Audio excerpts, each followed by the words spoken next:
Belittled as not real military for years, my revenge crushed their bias, and I reclaimed my power.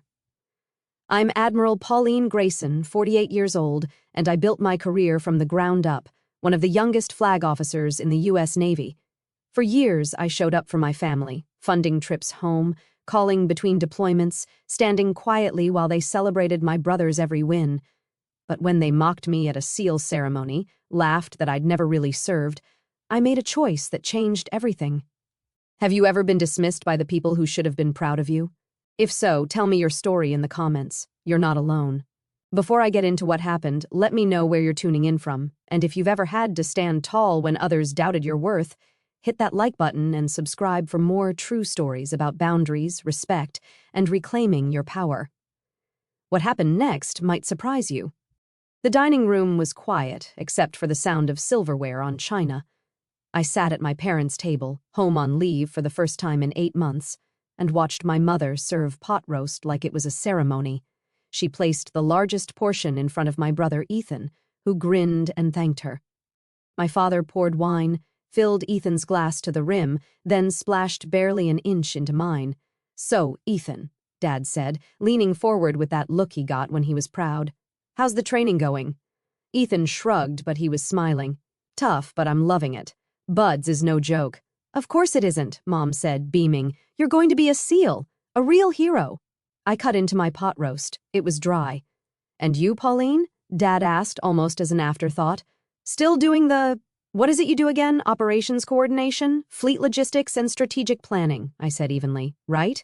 He nodded, but his eyes had already drifted back to Ethan. "That's good. Important work, I'm sure." Mom set down her fork. "At least Ethan's serving for real," she said. "Out there in the field, you know, actually doing something." Ethan looked uncomfortable. "Mom, I'm just saying," she continued. "It's different. Your sister has a nice job, I'm sure, but you're going to be out there saving lives." Dad raised his glass. "Yeah, not just sitting behind a desk somewhere." I didn't correct them. I could have told them about the Bronze Star I received after coordinating a carrier strike group during a crisis in the South China Sea. I could have mentioned the Navy Distinguished Service Medal sitting in a safe deposit box because I couldn't bring it home without explaining classified operations. I could have said that my desk job involved decisions that affected thousands of sailors and millions of dollars in assets. Instead, I took a sip of wine and said nothing. This was how it had always been. Ethan was the golden child, charming, athletic, the one who made everything look easy.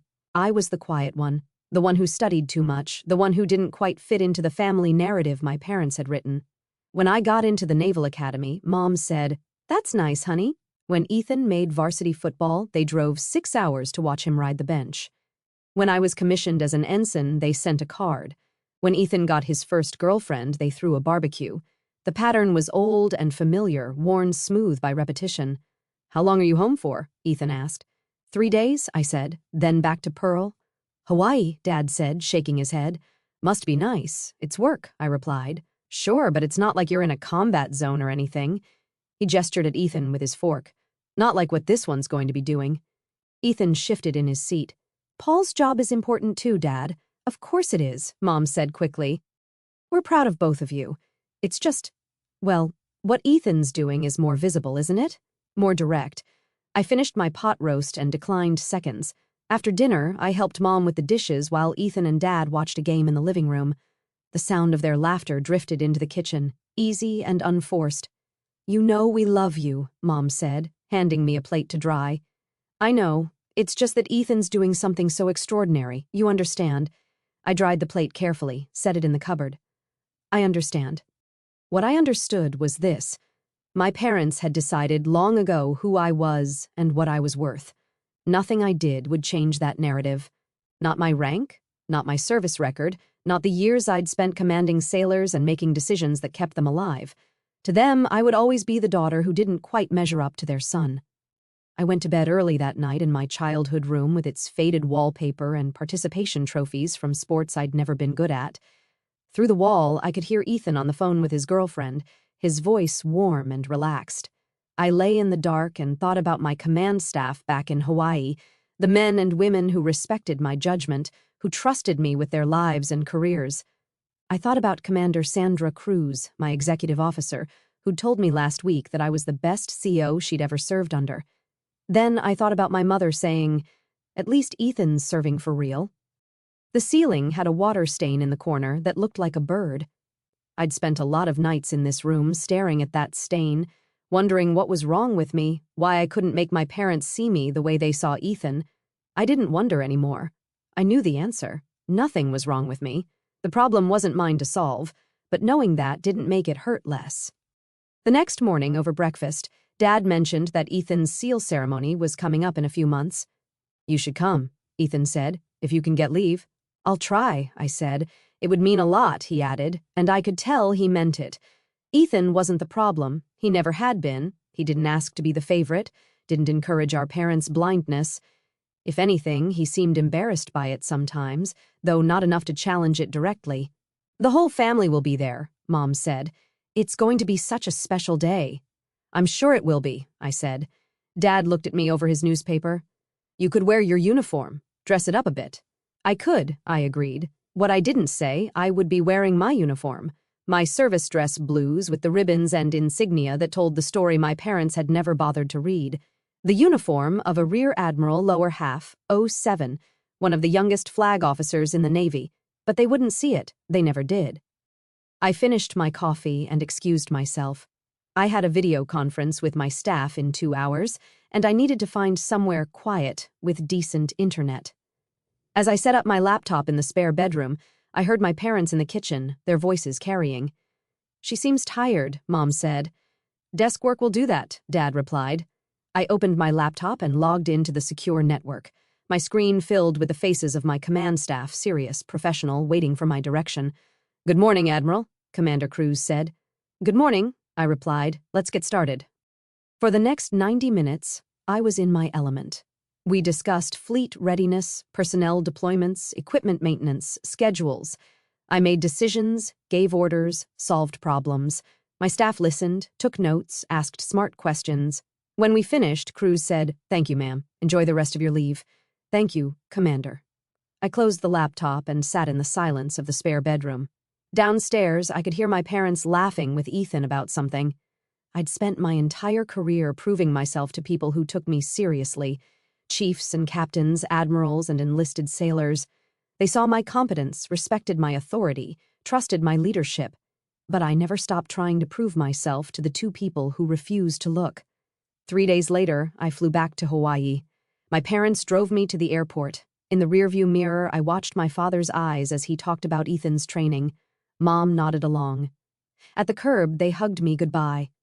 "We'll see you at Ethan's ceremony," Mom said. "I'll be there," I promised. I would be, not as their daughter, not as Ethan's sister, but as myself, as Admiral Pauline Grayson. And this time, they would finally see me. The ceremony was held at Naval Amphibious Base Coronado on a bright September morning. I arrived in my service dress blues, the gold stripe on my sleeve catching sunlight, but nobody was looking at me. The parking lot was full of families clutching programs and cameras, all here to watch young men become SEALs. I found my parents near the front of the crowd. Mom wore a navy dress and had brought 2 bouquets.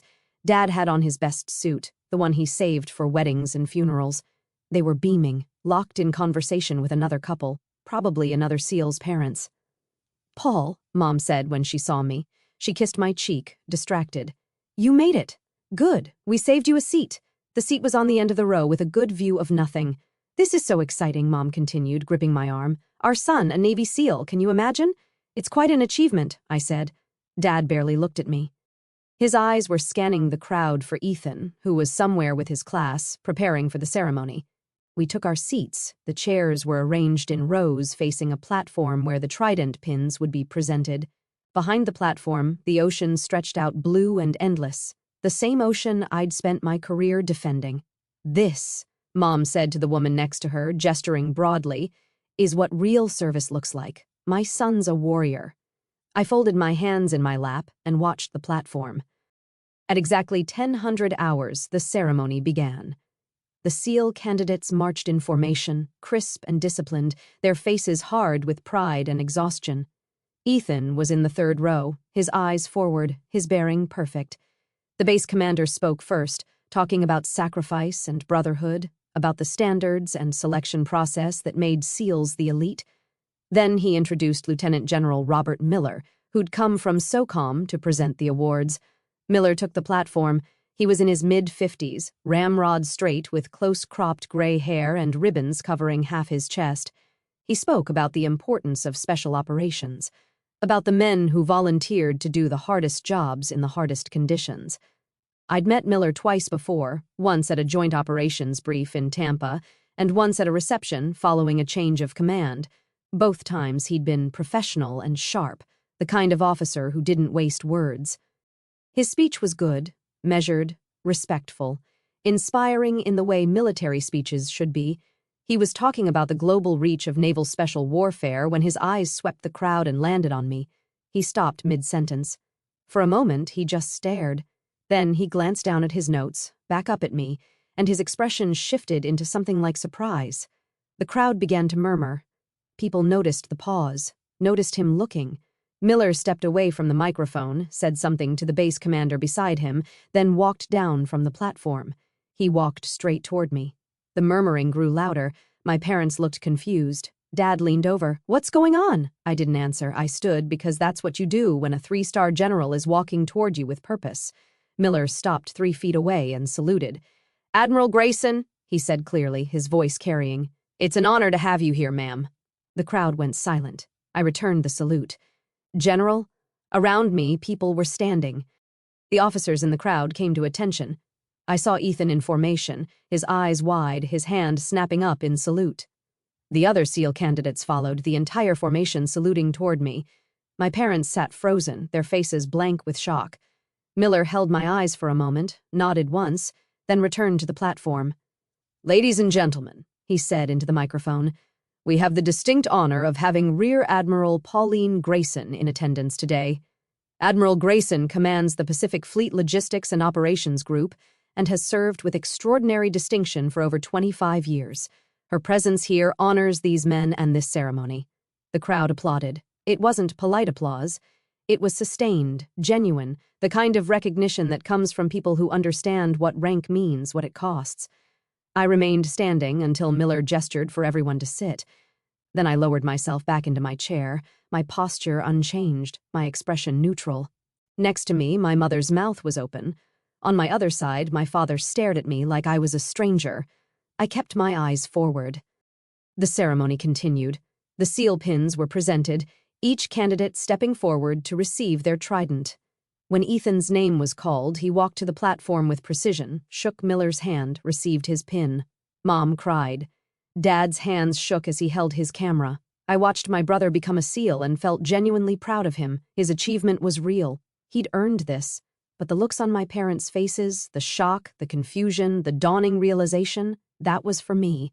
After the ceremony, families flooded toward their sailors.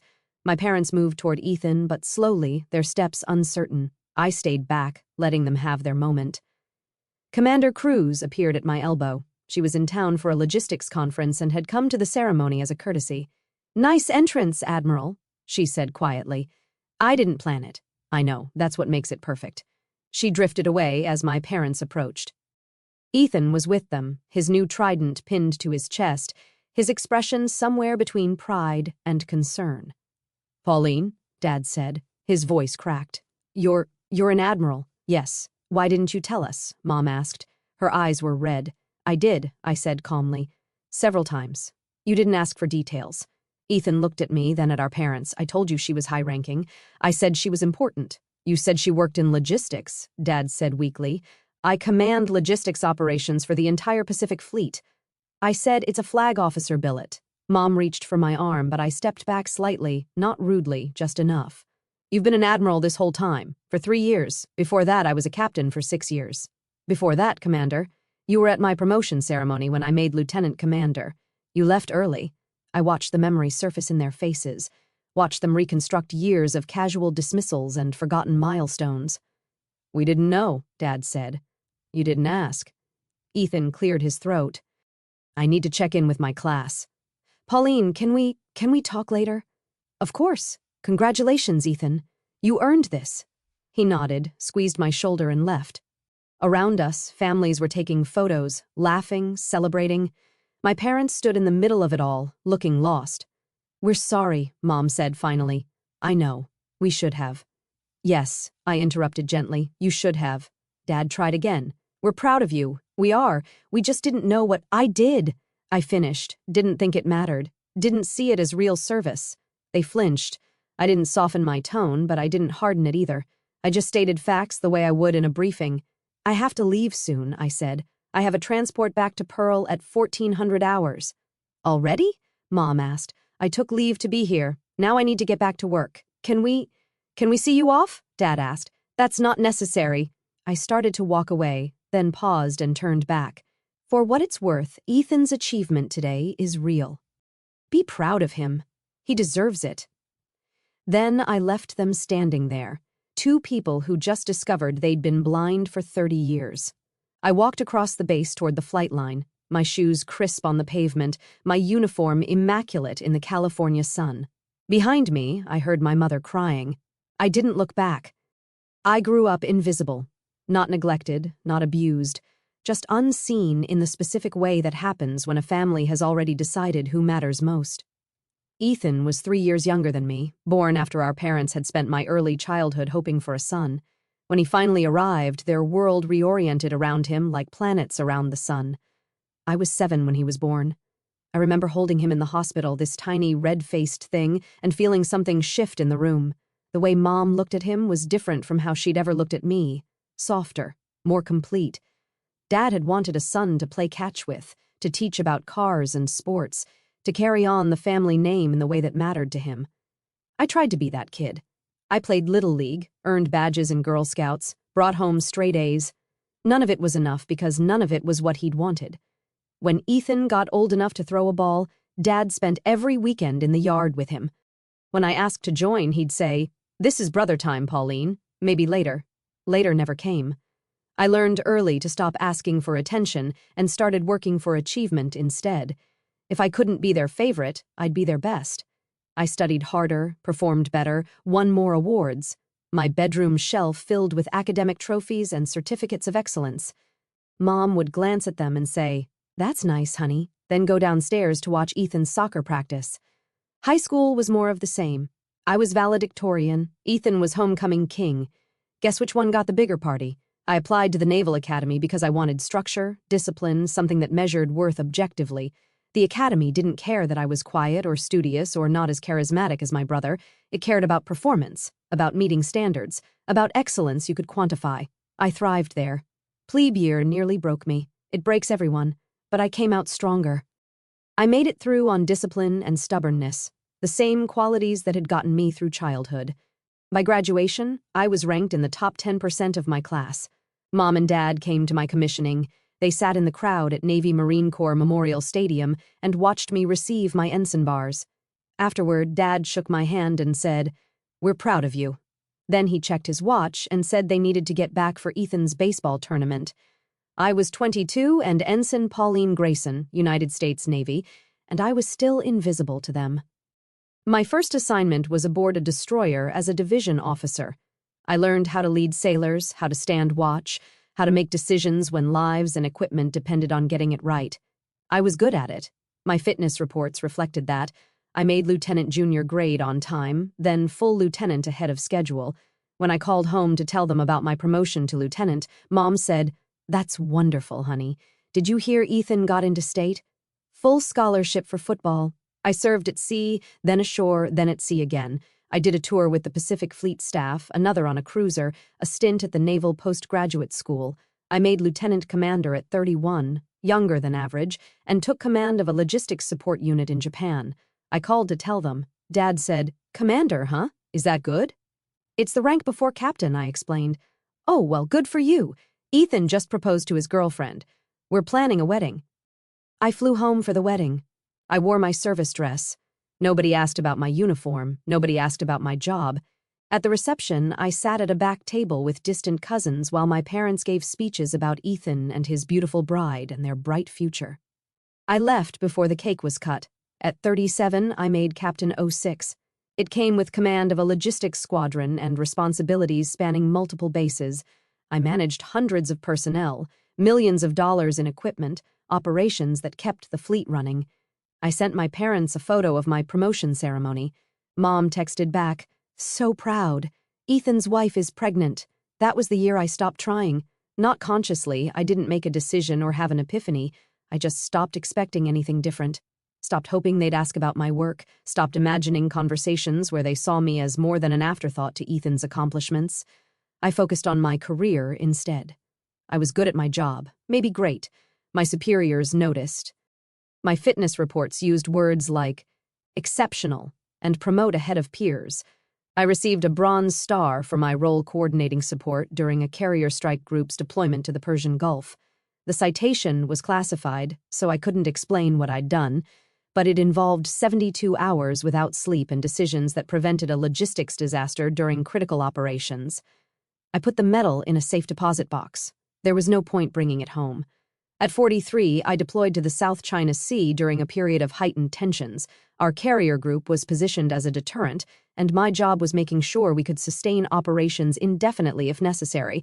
It meant coordinating with multiple countries, managing supply chains across thousands of miles, solving problems in real time with incomplete information. We pulled it off. The crisis de-escalated. The carrier group maintained readiness throughout, and I received a Navy Distinguished Service Medal. The admiral who pinned it on said I'd performed at a flag officer level while still wearing captain's eagles. The promotion board agreed. At 45, I was selected for Rear Admiral Lower Half 07 flag rank. The ceremony was held in Pearl Harbor. Commander Cruz read the orders. A 2-star admiral administered the oath. My new shoulder boards gleamed gold on blue. I called my parents that evening. "That's wonderful, honey," Mom said. "We're so happy for you. Listen, Ethan got orders to train for SEAL selection. Can you believe it?" I could believe it. Ethan had joined the Navy 2 years earlier, following in my footsteps in the way that people noticed and celebrated. He was strong, athletic, charismatic, everything buds looked for. "Tell him congratulations," I said. "We will. He's so excited. This is such a big deal." "It is," I agreed. "Your father wants to know, is Admiral higher than Captain?" I closed my eyes. "Yes, Mom. Admiral is higher than Captain." "Oh, how nice." "So, you got promoted again?" "Yes." "Well, good for you, honey. We're very proud. Now, about Ethan." I let her talk. She told me about his training, his determination, his dreams of becoming a SEAL. She told me how worried she was, how dangerous it would be, how proud they were that he was pushing himself. I listened and said nothing about my own deployments, my own dangers, my own years of pushing myself past limits they'd never bothered to learn about. When I hung up, I stood on my lanai and looked out at the Pacific. Somewhere out there were ships I helped keep supplied. Sailors whose lives depended on logistics chains I managed, operations I'd coordinated that prevented conflicts from escalating. My parents knew none of it. They knew I worked in the Navy. They knew I wore a uniform. Beyond that, I was a vague shape in the background of Ethan's more interesting life. 3 years passed. I served as a flag officer, commanded my group, made decisions that affected thousands of people. I worked 70-hour weeks and spent most holidays at sea or on base. I mentored junior officers, counseled struggling sailors, shaped policies that improved readiness across the fleet. And then came the phone call about Ethan's ceremony. "You'll come, won't you?" Mom asked. "It's so important. My son, a Navy SEAL." "I'll be there," I said. I could have told her then, could have explained exactly who would be sitting in that audience, what rank I held, what my presence might mean. But I'd learned long ago, they didn't ask questions because they didn't want answers. They wanted me to fit into their story, not disrupt it with my own. So, I said nothing. I booked leave, arranged transport, and prepared to watch my brother achieve something genuinely impressive while my parents continued not seeing me. I didn't plan what happened, didn't orchestrate it, didn't even hope for it. But when Lieutenant General Miller walked off that platform and saluted me in front of everyone, when my parents' faces went pale with shock, when the truth they'd ignored for decades became impossible to deny, I felt something I hadn't felt in years. Seen. The flight back to Pearl Harbor gave me 6 hours alone with my thoughts. I sat in the jump seat of a C-130, surrounded by cargo and silence, and replayed the ceremony over and over, my mother's face when Miller saluted, my father's hands shaking. The weight of years of dismissal suddenly made visible in one stark moment. I should have felt vindicated, triumphant even. Instead, I felt tired. The plane landed at Joint Base Pearl Harbor Hickam just after 2,200 hours. Commander Cruz met me on the tarmac even though I told her it wasn't necessary. "Admiral," she said, falling into step beside me. "How did it go? You were there, you saw. I saw the ceremony. I'm asking about after." We walked across the flight line toward base administration. The night air was warm, heavy with the smell of ocean and jet fuel. "They were shocked," I said finally, confused. "They apologized and nothing." I left. Cruz was quiet for a moment. "Permission to speak freely, ma'am." "Always." That must have been satisfying. I stopped walking and looked at her. Sandra Cruz was 42, a surface warfare officer who'd commanded 2 ships before joining my staff. She was competent, direct, and one of the few people I considered a friend. "It wasn't," I said. "It was just sad." She studied my face. "They really didn't know. They knew I was Navy. They knew I had rank. Beyond that, I shrugged. They never asked for details, never wanted to know." "That's on them, ma'am. I know. But knowing that doesn't make it feel better." We resumed walking. My office was dark when we reached it, my desk clear except for a stack of reports Cruz had left for me to review. The normal weight of command settling back onto my shoulders. "Get some rest, ma'am," Cruz said. "Tomorrow's going to be busy." She was right. Tomorrow was always busy. I went back to my quarters instead of sleeping. I poured a glass of wine I wouldn't drink and sat on the lanai looking out at the dark water. Somewhere out there was a carrier strike group I'd helped provision. Somewhere was a sailor whose boots I'd made sure arrived on time. Somewhere were operations running smoothly because of decisions I'd made. My phone buzzed. "A text from Ethan. Can we talk?" I stared at the message for a long time before responding, "Tomorrow 0900 your time." He replied immediately, "Thank you." I set the phone down and closed my eyes. The wine sat untouched on the table. I was already numb enough. At 0530, I was up, dressed, and running my usual route along the base perimeter, 6 miles at a pace that cleared my head and reminded my body it still worked. By 0700, I was showered, in uniform, and at my desk reviewing operational reports. Commander Cruz arrived at 0730 with coffee and an expression that meant we had problems. "Submarine tender in Guam has a parts shortage," she said. "Critical systems. They're projecting 72 hours before they can get back to full capability." "What do they need?" "Pump assemblies, 3 of them. We've got 2 in inventory here, but the third, check with the contractors in San Diego. If they've got 1 manufactured, authorize expedited shipping." "Already did. It'll be there by tomorrow evening." "Good. What else?" We spent the next hour going through logistics issues, personnel problems, and readiness reports. This was my world. Concrete problems with measurable solutions. People who respected my judgment. Work that mattered in ways I could see and prove. At 0900, I called Ethan. He answered on the first ring. "Pauline, you wanted to talk." There was a pause. Background noise suggested he was outside, probably at the base. "I wanted to apologize," he said finally, "for not doing more. I should have made them understand. This isn't your fault, Ethan. I knew you were high-ranking. I tried to tell them, but they didn't." He stopped. "They didn't want to hear it." "I know." "I'm sorry. I looked out my office window at the harbor, at the gray ships anchored in neat rows." "You earned your trident yesterday," I said. "That's what matters. Don't let this take away from that." "They're devastated," he said quietly. Mom hasn't stopped crying. Dad keeps asking what he missed, how he didn't know. They missed everything, Ethan. Not just about rank, about who I am, what I do, why it matters. They missed 30 years. They want to fix it. Some things can't be fixed. Another pause. "Then what do you want me to tell them?" I considered the question. What did I want? An apology? I'd gotten that. An explanation? There wasn't one that would satisfy me. A promise to do better? Too late for that to mean much. "Tell them I need time," I said. "Tell them I'm not angry, just tired." "Okay, I can do that. Congratulations again, Ethan. Being a SEAL is everything you hoped it would be and harder than you can imagine, but you'll be good at it." "Thank you. And Pauline, I've always been proud of you. I hope you know that." My throat tightened. "I know." We hung up. I sat at my desk and stared at the phone for a moment, then forced myself back to work.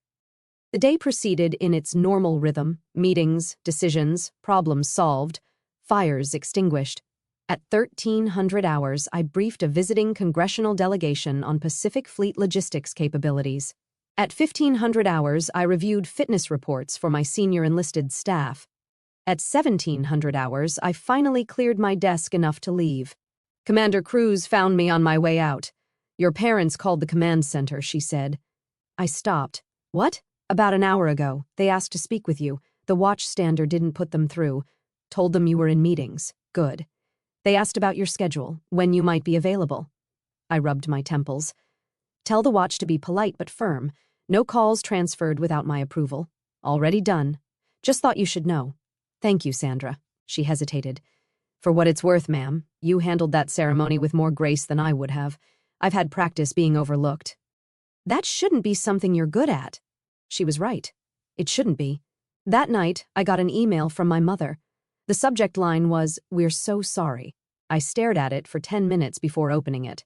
The message was long, emotional, full of explanations and justifications and desperate apologies. She talked about being busy with Ethan, about not understanding military rank, about assuming I would tell them if anything important happened. She said they loved me, had always loved me, were so proud of everything I'd accomplished. At the end, she wrote, "Please come home. Let us make this right." I closed the laptop without responding. The next morning, my father called. I let it go to voicemail. Then he called again and again. By the afternoon, I had 7 missed calls and 3 voicemails I hadn't listened to. Ethan texted, "They're not handling this well." I replied, "Neither am I. What do you need?" I thought about that. What did I need? Space, distance, time to process decades of being unseen by the people who should have seen me first. "Nothing right now," I typed. "Just time." "Okay, I'm here if that changes." 3 days after the ceremony, I received a package at my office. Inside was a framed photo of me at my promotion to Rear Admiral, one I'd sent them years ago. They'd never displayed it. Now it came back to me with a note in my mother's handwriting. "We should have put this on the mantle. We should have celebrated. You. We're sorry we didn't." I looked at the photo, me in dress blues, the Admiral star on my shoulder board, my face composed and professional. The woman in that photo had earned everything she wore. She'd climbed through ranks and proved herself over and over, not for recognition, but because it was who she was. That woman didn't need her parents' approval. But the girl she'd been, the one who'd tried so hard to be seen, still ached with their absence. I put the photo on my desk, facing away from me. Then I got back to work. 3 weeks after the ceremony, my parents stopped calling. The daily voicemails tapered to every other day, then twice a week, then silence. I told myself I was relieved. Mostly, I believed it. Work consumed me the way it always had. I reviewed deployment schedules, authorized equipment transfers, mediated disputes between commands competing for limited resources. Commander Cruz ran the daily operations while I focused on strategic planning and the endless meetings that came with flag rank. At 0700 on a Tuesday, she knocked on my office door with a peculiar expression. "Admiral, you have visitors." I looked up from my reports. "I don't have anything on my calendar." "I know, but they're here anyway." "Who?" "Your parents." I set down my pen carefully. "They're here on base?" "At the visitor center. They flew in last night. Apparently they're asking to see you." My first instinct was to refuse. Send them away. Make them understand that you couldn't ignore someone for 30 years and then demand an audience. But I was an admiral. I didn't hide from difficult conversations. "Bring them to conference room B," I said. "Give me 10 minutes." Cruz nodded and left.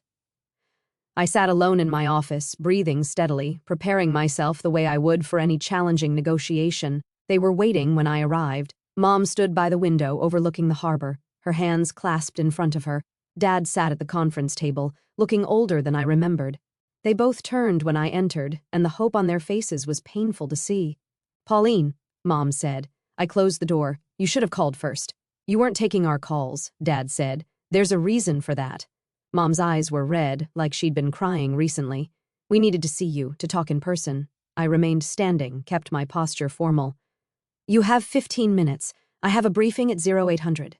"We've been talking," Dad started, "about everything, about how we treated you, what we missed, and we realize—" "You realize now," I interrupted quietly, "after 30 years. After a general saluted me in public, and you had no choice but to see what you'd ignored." "That's not fair," Mom said. "Fair." I kept my voice level, professional. "I made lieutenant commander at 31. You asked if that was good. I made captain at 37 and sent you a photo of my promotion ceremony. You texted back about Ethan's wife being pregnant.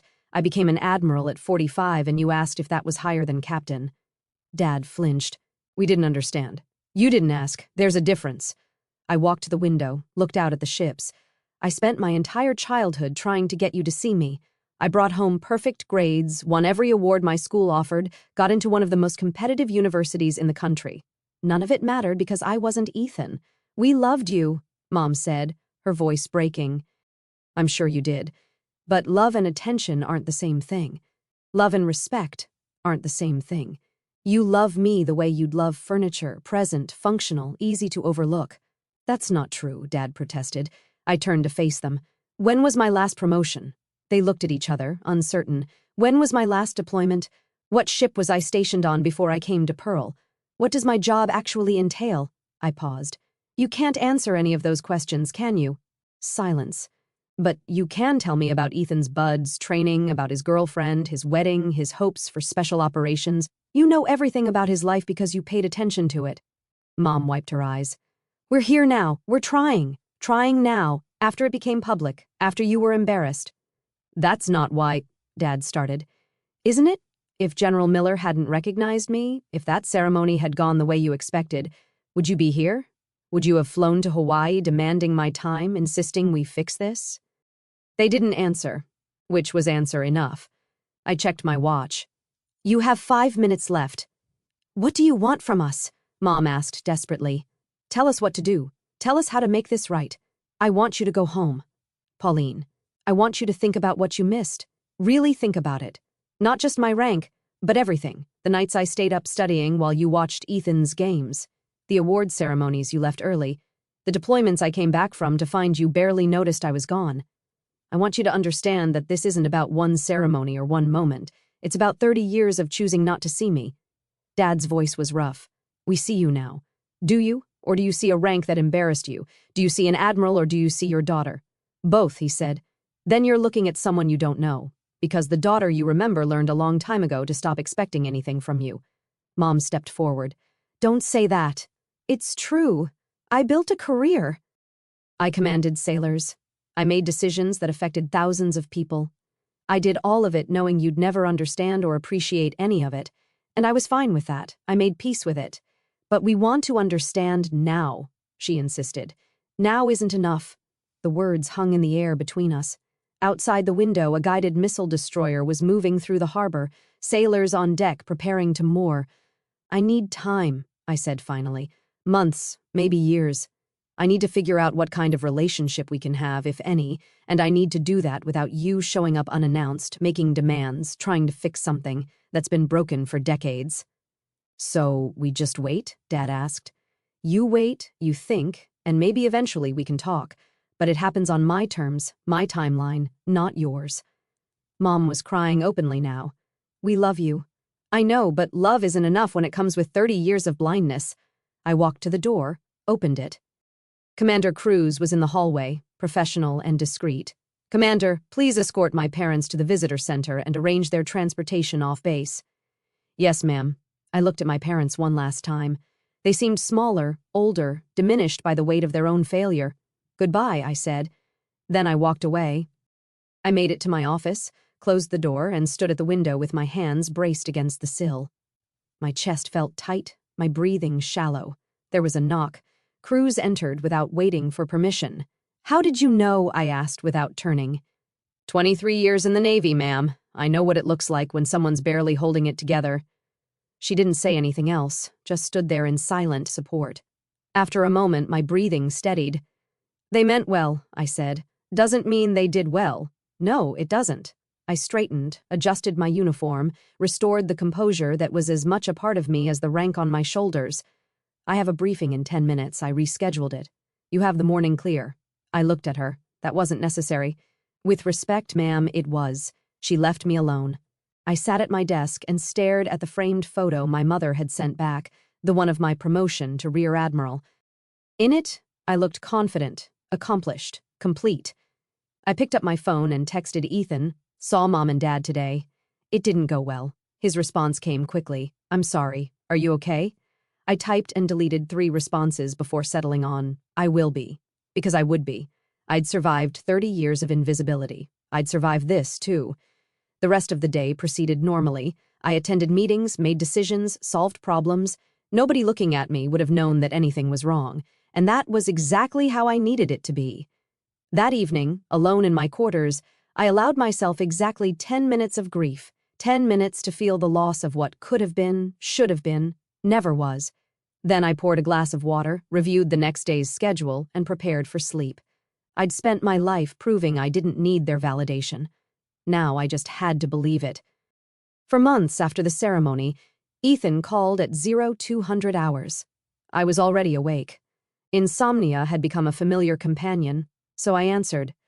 "Pauline," his voice was rough, exhausted, "I need help." I sat up, instantly alert. "What's wrong? Are you injured?" "No." "Yes. I don't know." He paused. "I'm struggling. Training it's harder than I thought, and I can't talk to Mom and Dad about it." "Why not?" "Because they think I'm invincible. They've spent my whole life telling me I'm special, that I can do anything.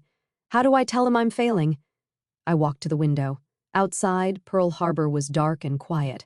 "Are you failing?" I asked. "I don't know, maybe. I'm injured. Nothing serious, but it's slowing me down. And mentally, I'm exhausted. Everyone here is as good as me or better. I'm not special anymore, and I don't know how to be average." There was something raw in his voice, something I recognized from my own plebe year at the academy. "Where are you right now?" I asked. "Coronado, outside the barracks. Go inside. Find somewhere private. I'll wait." I heard him moving.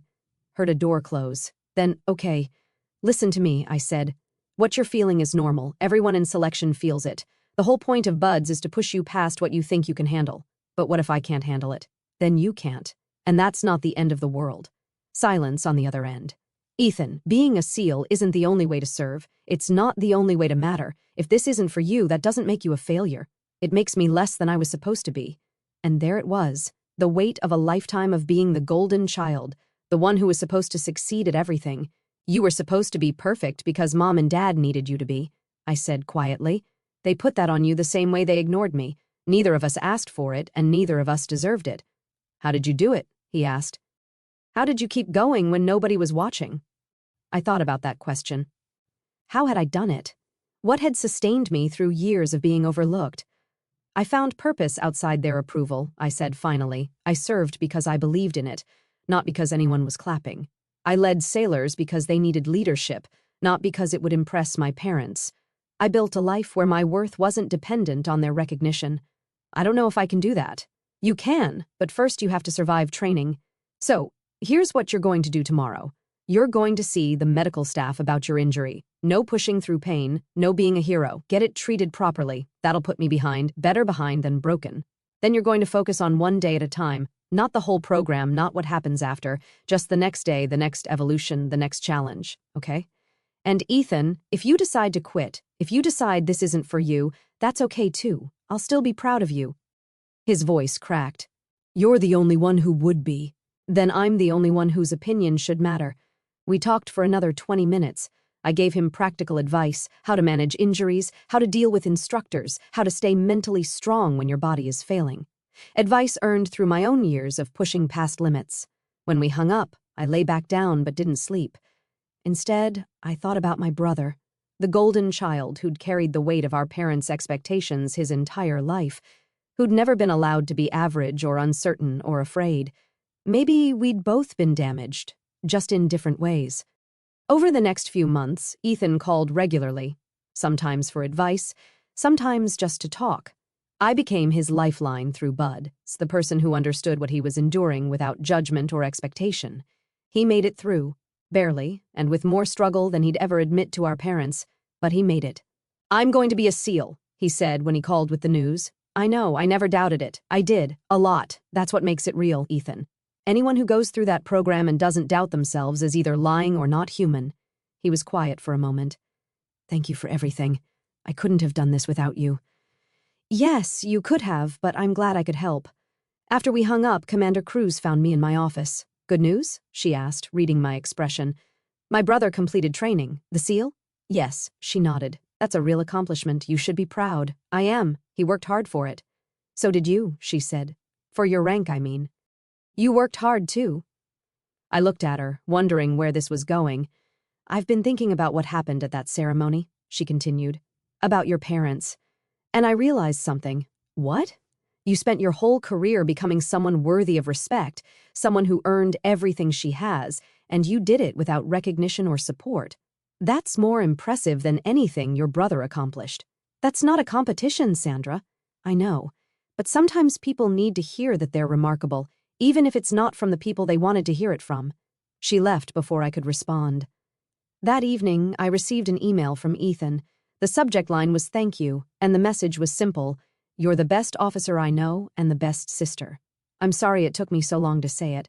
I read it 3 times, then filed it in a folder I'd labeled "Things That Matter." 2 weeks later, my parents called. I'd been screening their calls for months, but something made me answer this time. "Pauline," Mom said, "thank you for taking our call. What do you need?" "We wanted to tell you something. We've been seeing a therapist about our family, about how we treated you. We wanted you to know we're trying to understand." I sat down slowly. "A therapist?" "Dr. Morrison. She specializes in family dynamics. We've had 6 sessions so far." Dad's voice joined in. They had me on speaker. "She's been helping us see things from your perspective. How our behavior affected you. How we damaged our relationship." "That's good," I said carefully. "We're not asking for forgiveness," Mom continued. "Not yet. We just wanted you to know we are working on ourselves, that we're serious about this." "Okay, and we wanted to tell you we told Ethan about our sessions. We apologized to him, too, for putting too much pressure on him, for making him responsible for our pride." That surprised me. "How did he take it?" "Better than we deserved. He said you'd been helping him through training, that you were the one he'd turn to when things got hard." Dad's voice was thick. "You were there for him when we couldn't be. He's my brother. That's what siblings do. We should have been there for both of you," Mom said, differently but equally. "We failed at that." I didn't argue. There was nothing to argue with. "I need to go," I said. "I have work." "Of course. We wanted you to know. We're trying." After we hung up, I sat in the silence of my office and processed the conversation. They were trying. It didn't fix anything, didn't erase decades of damage, but it was something.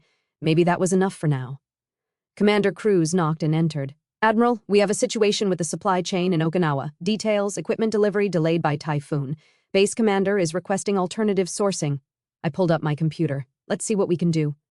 And just like that, I was back to work. Back to the place where I was competent, respected, valued. Back to the world that made sense. But in a small corner of my mind, something had shifted. My parents were trying, Ethan saw me, and maybe there was a path forward that didn't require me to choose between my career and my family. It would take time, years probably, but I'd spent my whole life being patient. I could be patient a little longer. 7 months after the ceremony, my parents asked if they could visit again. This time, they called first. This time, I said yes. They arrived on a Saturday afternoon during my rare weekend off. I met them at a restaurant in Honolulu, neutral territory, where neither of us had the advantage. Mom looked thinner. Dad's hair had gone completely gray. They both seemed nervous, uncertain how to begin. "Thank you for meeting us," Mom said. I nodded. "You said you've been working with a therapist." 6 months now, Dad confirmed. "Twice a month, Dr. Morrison has been enlightening." "How so?" Mom folded her hands on the table. "She helped us understand that we weren't just neglecting you. We were actively choosing not to see you. There's a difference." "I know there is." "We were so focused on Ethan," Dad continued, "on making sure he succeeded, that we convinced ourselves you didn't need us. You were smart, capable, independent. We told ourselves you were fine."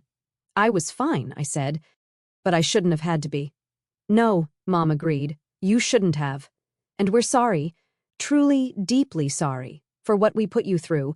The apology was better than before, more considered, less desperate. But I'd learned that apologies were easy. Change was hard." "What are you going to do differently?" I asked. They looked at each other, and I saw something I hadn't seen before: real uncertainty, real recognition of failure. "We want to know you," Dad said. "Not who we thought you were, but who you actually are, what your life is like, what your work means, what matters to you that's going to take time we know. We're prepared for that." Mom pulled out a small notebook. "I've been learning about Navy rank structure, about what a rear admiral does, what your responsibilities are. I don't understand all of it yet, but I'm trying." I looked at the notebook. It was filled with her handwriting, notes, questions, diagrams of rank hierarchy. "Dad's been reading about Pacific Fleet operations," she continued, "about logistics and supply chains. He didn't know that's what you do, that you keep the entire fleet running." "It's impressive," Dad added, "what you've built, the scope of your command." When I think about what you manage every day." He shook his head. I'm amazed and ashamed that I didn't know. The waiter came, took our orders, left. We sat in silence for a moment. "Ethan talks about you differently now," Mom said. "He told us you helped him through buds, that he wouldn't have made it without you." "He would have.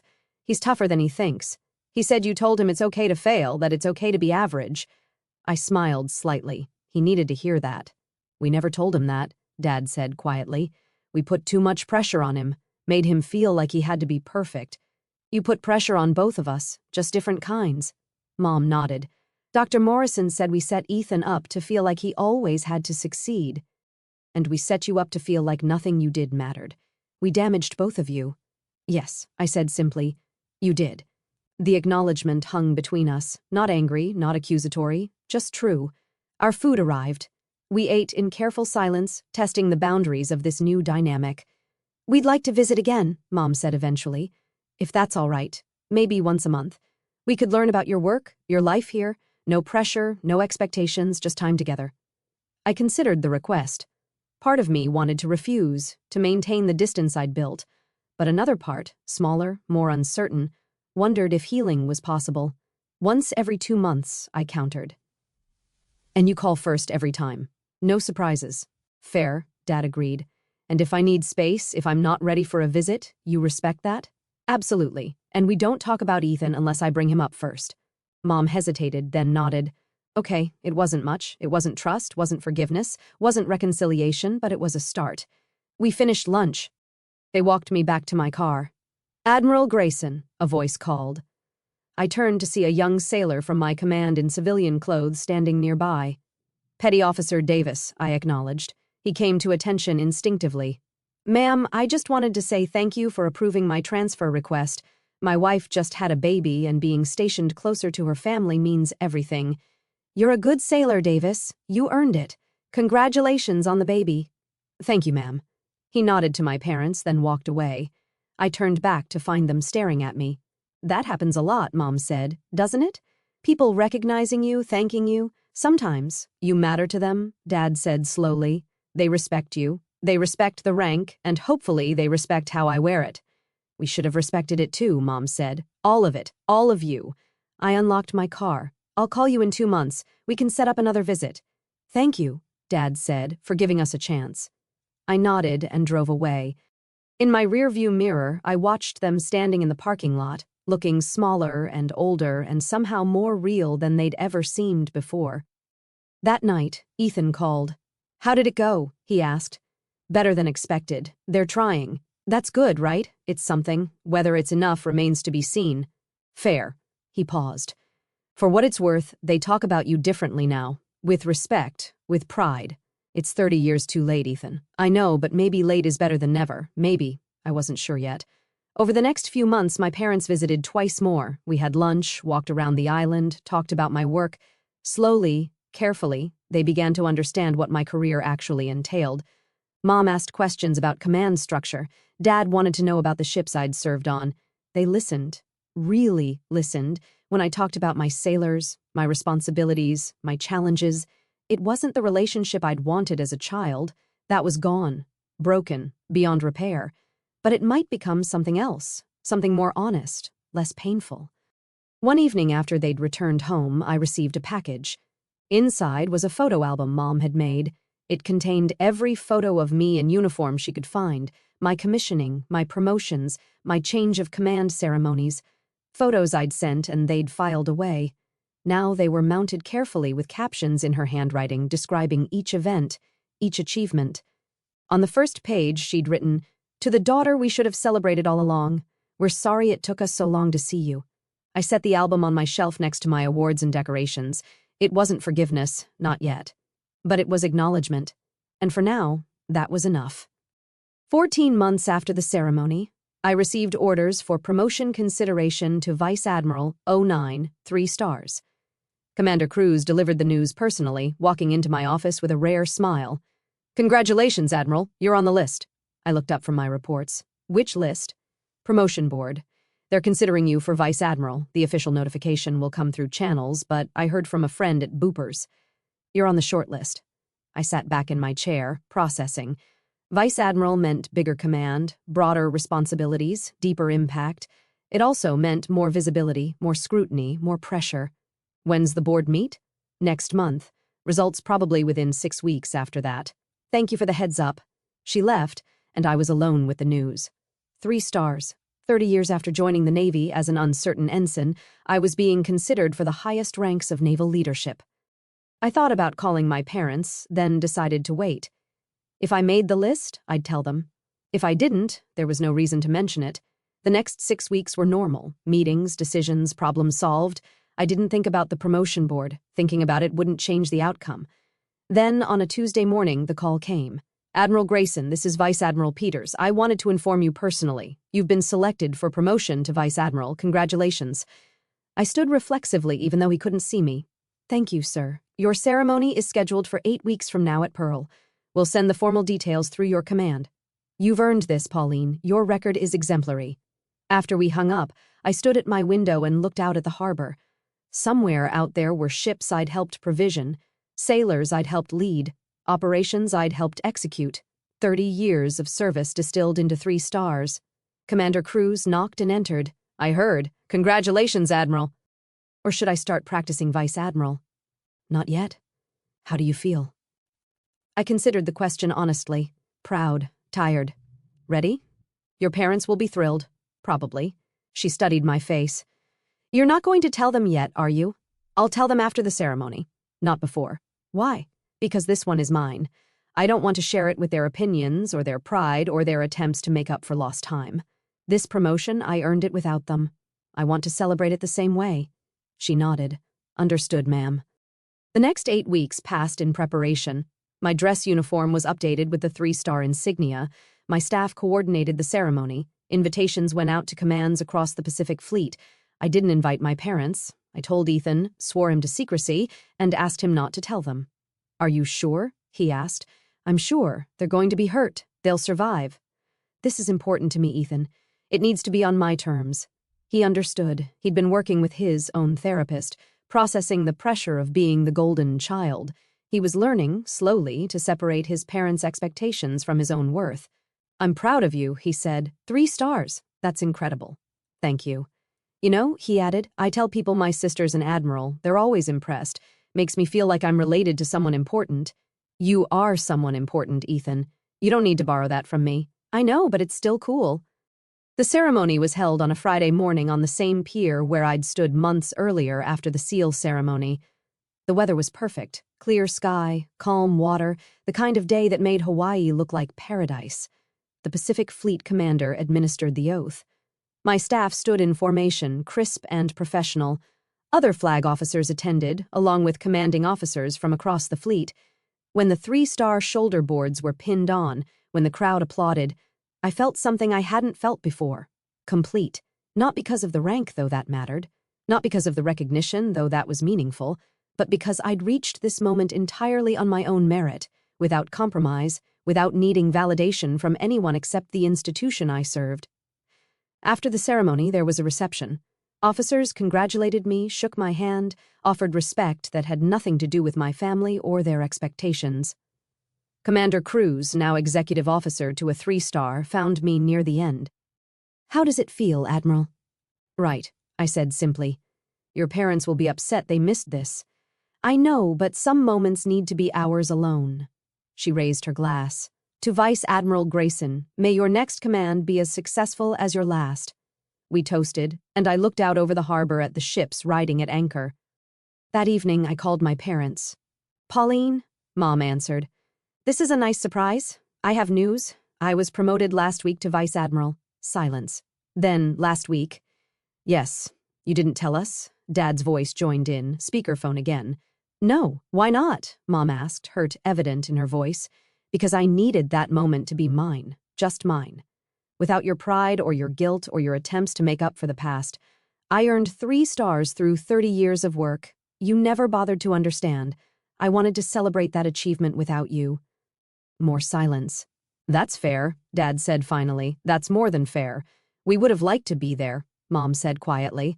I know, but I needed it more than you did. Can we... She paused. Can we at least see photos? Can you tell us about it? I considered refusing, but they'd been trying in their own stumbling way to rebuild what they'd broken. I'll send you photos, and next time you visit, I'll tell you about it. When can we visit? Dad asked. 2 months, like we agreed. Okay. And Pauline, congratulations. We're proud of you. I know, but your pride isn't why I did it. We hung up. I stood on my lanai with a glass of wine I actually drank this time and watched the sunset over the Pacific. My phone buzzed.